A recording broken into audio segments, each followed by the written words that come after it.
forward a little bit, get on track there? Yeah, no, yeah, it always is. I mean, Arnie, for instance, going to get the game-winning goal. I thought it was huge. Last couple of nights, last couple of games, he's had some great chances, and he can get a little bit frustrated, but he got a great play from. It was Weber over to Suter, back to Weber. Webb's jumped through the neutral zone and fed him a pass, and he zipped that upstairs, and it was good. He was intense on that, so it was good to see him get that, because the last couple of nights he's had some glorious chances just around the net, and the puck's jumping and hitting him in the skate and getting him in the sort of the Bermuda Triangle, as a player would call it, just in there and really locking him up there. So it was really good. I thought we got some big saves from Pekka when the game was really on the line. We gave up a couple pucks, so it ended up being 2-on-1s, and he made some big saves. And penalty killing was good. The key times, and I just stayed with it all night. I mean, we didn't get frustrated. I thought Hiller was excellent for them. I mean, he made some really big saves on some guys tonight. You had some great chances early, and then they get sort of that funky goal start. Did you almost swallow hard there and go, oh, geez, this isn't going to be our night? Well, we're pretty resilient, and we've got pretty good poise, and resiliency was pretty good. We were really coming, and there was pucks. We had some glorious chances, and Hiller was able to find a handle on some of them, and we didn't. And they come down and get a funky goal, and it took a little bit of energy out of our team. There's no question. But then we got going again in the second and third, and I think we were fine. But anytime something like that happens, when you're really putting a lot of pucks and a lot of pressure on a team, and they come down and get something funky, it's sort of you have that stunned feeling for a second. But as we're maturing as a team, we really have done a good job. I mean, we've last couple games we haven't scored first, and we just stayed with it, and we've played really good team defense, and then that's led to us getting some good offensive chances. It's led us to win a couple games, rather than 4-3 or 5-4 type games. We've had to win the 2-1s, or tonight obviously a 2-1 game with an empty net. So it's allowing us to win games differently, and that's a sign that whatever you throw at us, we can play in that type of game. Shea mentioned he was kind of relieved that the whole Olympic process was over. I wonder if have you noticed into his game a little bit. Yeah, there's no question. I think there are a couple things. Shea has played. He was played injured for a long time, for about 6 weeks, and it affected his play. But more so anything, it's just the pressure of trying. He wants to obviously be on the Olympic team. The pressure, and you can see it's almost like a weight off his shoulders. He's got so much jump. His everything is firm and crisp and clear, and he's back to what we're used to. Barry, talk about what it means to you and the organization to have this number of players that are playing for their respective countries in the Olympics. Well, I think it's huge that you have anybody on your team that's playing for the respective countries, because the Olympic tournament is especially when you get into the top 4 or 5 teams, it's the best of the best are playing in that, and that is a great experience that anybody can have. Being selected, obviously, you're doing something in this league, and you're in that, I would say, in that elite status, especially if you're in the powerful countries in terms of the depth. And I just think for a player, I mean, there's not too many things that you're gonna in your lifetime you're gonna get a chance to do. I mean, players always talk about winning a Stanley Cup. That's the ultimate thing for any player. But to represent your country at the Olympics, I've done it at the World Championships a couple times, and it's a pretty big deal, the World Championships. But the Olympics is another level. This is the big one. I mean, it's probably easier to win the Stanley Cup in a sense that you got to be good for a short period of time. But in terms of the pressures and the world stage, I don't think it gets any bigger than that.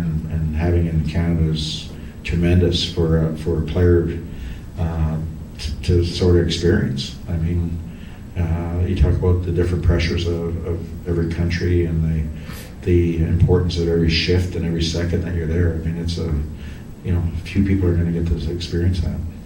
You talked about kind of wanting to ride a hot hand and go, wondering, what does a guy have to do, you think, to get a couple starts in a row, or do you just like going? Well, I think both of them are going pretty good right now. I don't think I could make a bad decision right now. I could close my eyes and get the quarter out and flip it, and then both of them could, do a good job for us. So that is the luxury that we have, and that's going to be really important for us.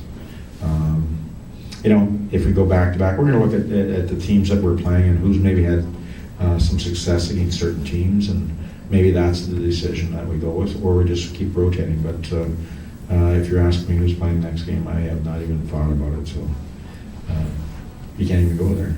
You said earlier that you won't keep rotating necessarily, but can you keep rotating the rest of the season? I don't know if you can. I think there's so many things that happen in the season, and you just adjust. I mean, everything from a few games back in Edmonton. We were team-wise, we were poor. It wasn't that Pex was poor. I pulled them quickly to jar our hockey team. It wasn't to jar Pex or anything. It was to jar our hockey team.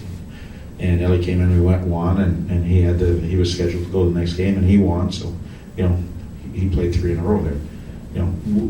Things change on the moment. We have to make decisions, good or bad. And for the most part, when I put, Pekka in or Danny in, I know that our goaltending can match anybody in the league. For what it's worth, this is the start of the second half of your season tonight. Meaningful to start? Yeah, well, I think so. We talked about, those 2 games after Christmas.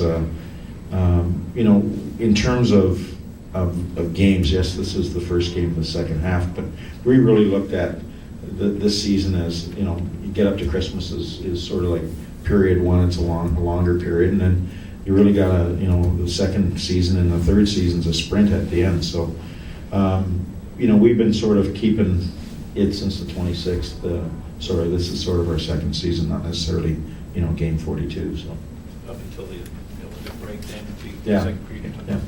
Barry, when you break for the Olympics, is there any concern about, taking momentum, just kind of shutting You down for a always couple do. weeks? You always do. But I think our team has grown up and understands. I probably give more rest than most coaches in the league, just because I expect us to play a certain way. And if we're just going to spend time and wasting energy, then I don't want to do that. If I want to have productive energy, if we're out there, let's have something that we're going to be productive at. Or it's part of routine. So. I'm not too worried about the rest. I think our focus has been pretty good. We have such a good core of people. When I say our core, I'm not talking about just the leadership group. I'm talking about the core of our hockey team is probably the 26 guys that have played most nights for us. And to me, that's the core of your probably organization. And they get along. They've all gone through different things in their careers, and they get along great.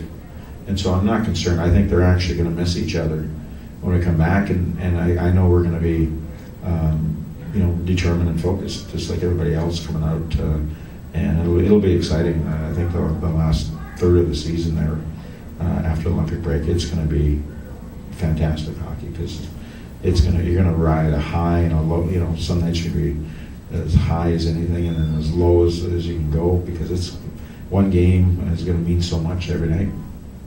Hornquist really has been playing well in front of the net, bothering another goalie. Is that? That's what he does. That's how he scores goals. He goes to those hard areas. He creates traffic. Ryan Jones is very good at it. More guys are doing that, and finding out that's a productive way to get some points and some extra pucks, and those extra pucks are goals and assists. So. You got to go to the hard areas to score goals. The goalies are so good in this league. I mean, you saw Hiller, you see Pekka. These guys are fantastic goaltenders. Thank you.